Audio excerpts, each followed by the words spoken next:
There are researchers who have written books on extraterrestrial-related phenomena, but only one is the unofficial historian to the field. Our next speaker ascended to that position with the 2002 publication of UFOs and the National Security State Chronology of a Cover-Up, 1947 to 1973. This historian solidified this role with publication of Volume 2 last year, and he's now working on the final volume, taking us to the present day. His approach is not by accident. He studied history, English, and philosophy at Alfred University and received a scholarship to study at Oxford University, choosing to do graduate work at the University of Rochester, focusing on German and Soviet studies and the American Cold War diplomacy. Through the late 90s, he conducted a systematic bibliographic research, hunting down many out-of-print books and UFO documents released over the years through the Freedom of Information Act. He found the amount of information nearly overwhelming, even for him. A detailed chronology of relevant events was prepared in advance of writing his critically acclaimed first book, which provided a comprehensive but concise historical narrative of the problem. He's done a great deal of television work, having appeared on many documentaries for the History Channel, Sci-Fi Channel, BBC, and elsewhere. In 2006, he was host to a 6-episode series for the Sci-Fi Channel called Sci-Fi Investigates. He's the only speaker to present at all 6 conferences. Please welcome Richard Dolan to X Conference 2010.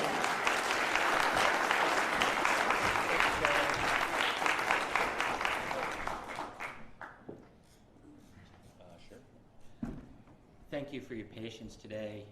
Steve, I think, explained this. Hold on. Okay. Welcome. It's a pleasure. I'm so happy to be here. To those of you watching this live on your computer, let me welcome you to the ghetto. And to those of you who are here, thank you. I know Steve said we're on schedule, but I'm going to try to be efficient with our time. I've got a lot to cover here. Yes, I'm Richard Dolan. I've been writing about this topic for a little over 10 years now. Been researching it for about 15 or so years. I think that we're having something of a historical moment here.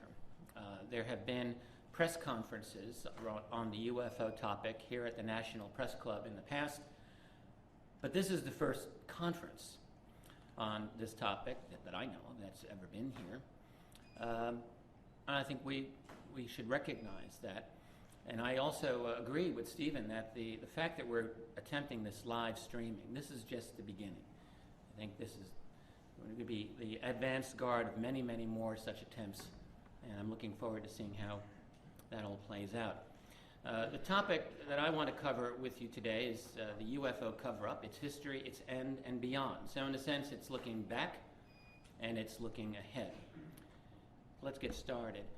I've tried to organize this topic in as easy a way as possible. 5 general themes that I want to discuss with you today. The first part is to emphasize that the UFO phenomenon is a military problem. You will see why in a moment. The second part is what we might call the structure of the secrecy. In other words, how does this all work? How do the so-called powers that be keep this from being officially acknowledged? And how do they, do this within the clandestine world, the classified world? The third part is an attempt to understand what is this secret program all about. Okay? So if you've got the secrecy, well, what are you doing with that secrecy?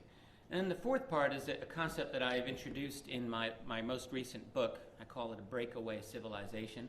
I'll explain to you what I mean by that. And then the fifth and final part would be my attempt to look ahead, prognosticate. What will happen if and when the truth on this topic is known, and it will be known. I've often described the disclosure of the UFO reality as a paradox. I've often said it's impossible, but nevertheless it's inevitable. It's both.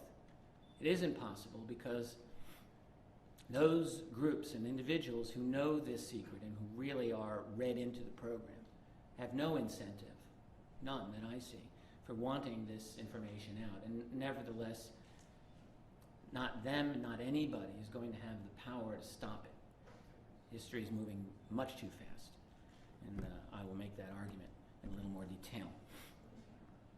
So part one, we call the military problem. I will do a very brief summary of some of what I think are the more important documents that prove, not that UFOs are alien necessarily, but that do prove that UFOs are a problem from a national security point of view, and a problem of anomalous objects. So let's go. I like this little list. I've sat down many times and asked myself, well, what's the, not everyone on this, studying this topic is on the same page, so to speak. There are people here who not only know that UFOs are real, but they know the nature of the extraterrestrials or aliens that are here, or at least they'll tell you that they know. And then there are other people who are not so sure. There are people in this room, I'm certain, who are not sure that the problem is even legitimate. They need to be shown. That's fair. So what I want to do is go over what I think is a short list of good, very good UFO documents that describe this problem well enough to give an idea of what we're talking about. Those of us who've done research, I think, are very knowledgeable of this first document, the 1947 Twining Memo. Over 60 years ago, General Nathan Twining, three-star general at Air Material Command at Wright Field, wrote a memo which is, I think, an important one in response to a general, Charles Shulgin, who asked him, essentially, what's going on with all this flying saucer business? Do I need to do anything about it? Are we making them? Essentially is what Shulgin wanted to know. Twining wrote a memo, many pages, three full pages, in which, to summarize, he stated the phenomenon is real, not visionary or fictitious. According to the military reports coming in, according to Twining, there are very specific features about these objects that were being seen. Among them, they were silent or nearly so, well-kept formations of flight, evasive upon sighting, round on top, flat on bottom. Round or domed on top, flat on bottom. Now ask yourself, what objects in 1947, or today for that matter, 1947 would be domed on top and flat on the bottom? Interesting. And so much more. It's an interesting memo, it's an important memo, and to this day, despite the fact that any UFO researcher probably knows it inside and out, it still really has no play in the popular consciousness. There's a bunch of these. I'm going to open up the list here and just describe a few of them. The 1949 FBI memo, very detailed, describing the matter of flying saucers according to Air Force intelligence as being listed as top secret. And you might want to ask yourself, well, why did the Air Force consider this matter top secret in 1949? That memo gives some pretty good ideas why, one of which had to do with violations of sensitive airspace that were not explainable at that time, nor are they today. Many of these documents also describe various types of airspace violations that were a very important matter to the military authorities at the time.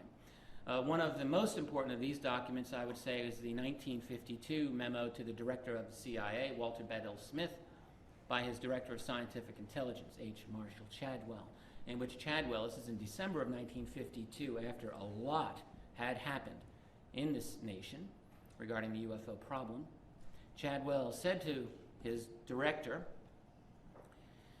objects, I'm paraphrasing here, but I'll give it as accurately as I can recall, objects sighted at high altitudes over sensitive installations are of such nature that they are not attributable to natural phenomena or known types of aerial vehicles. Okay? It's about as explicit a statement in a memo of that classification that you're going to find. Bureaucratic language just doesn't